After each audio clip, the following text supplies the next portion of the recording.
Edinburgh's assembly rooms have welcomed many famous guests, but the people who built it remain largely forgotten or are anonymous.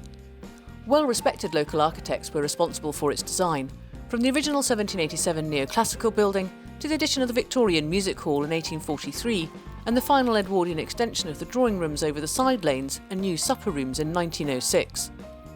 The many suppliers and contractors who worked on the building would also have been local men: stonemasons, smiths, glaziers, plasterers and numerous others. Their names now lost except for James Rankin & Co.'s Flint Glass Manufactory.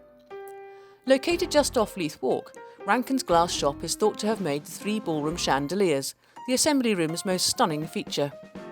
Fitted at the same time as the rest of the ballroom decorations in 1796, they have been called the Treasures of Edinburgh, each one containing an incredible 12,000 cut glass crystals.